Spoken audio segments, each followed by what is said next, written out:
Кто из нас в детстве не мечтал стать супергероем и обрести суперсилу? Оказывается, это возможно, если собрать достижения инженеров и врачей со всего мира. Давайте посмотрим на 5 таких достижений.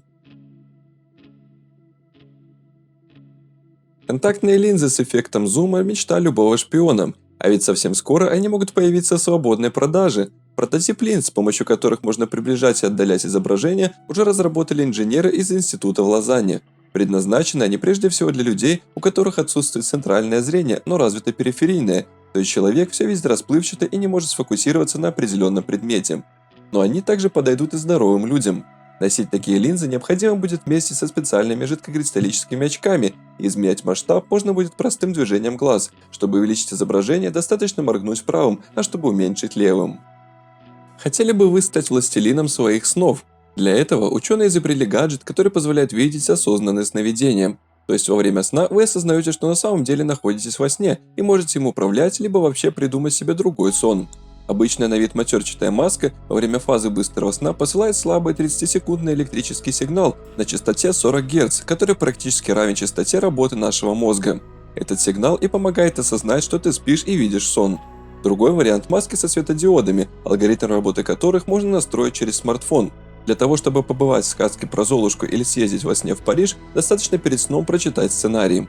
Поскольку наша фантазия безгранична, мозг сам достроит под него картинку, а детализация зависит от качества прочитанного сюжета и количества знаний о том месте, в котором вы будете находиться. В общем-то, человек и сам может научиться видеть осознанные сны, такие маски способны лишь помочь ему в этом. Мозговые имплантаты, которые позволят человеку быстрее получать новые знания и лучше оперировать своей памятью – давняя мечта человечества. Особенно актуальны они для военных врачей, которые вынуждены ежедневно решать проблему восстановления памяти у солдат, переживших черепно-мозговую травму. Именно поэтому разработкой новых методов анализа и расшифровки нейронных сигналов в США занимается агентство передовых оборонных исследований DARPA. Ученые уже существенно продвинулись в разработке имплантата, который будет лечить нарушения памяти и целый ряд психических расстройств, в том числе посттравматический стресс с помощью нейронной стимуляции.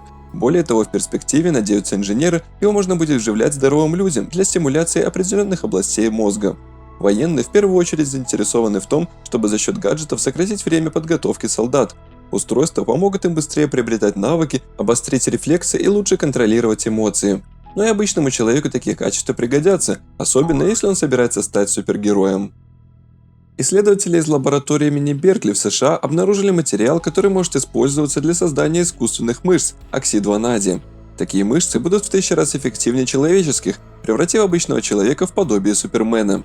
Специалисты лаборатории выяснили, что при нагреве до 67 градусов по Цельсию электроны в данном материале получают возможность двигаться по металлу.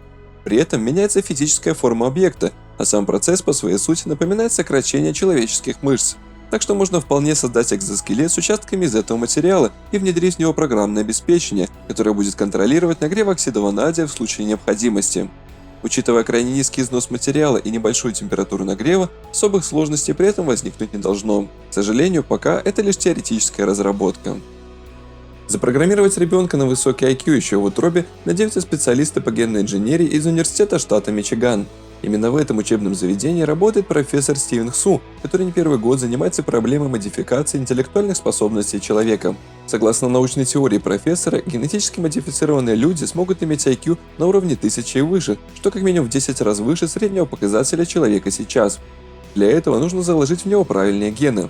Правда, работа эта невероятно кропотливая, за интеллект у нас отвечает более 10 тысяч генов, но результат стоит того. Правильный генетический код сможет повысить IQ до невероятных цифр и сделать мозг человека сверхбыстрым и мощным устройством, способным анализировать в десятки раз больше информации, чем сейчас.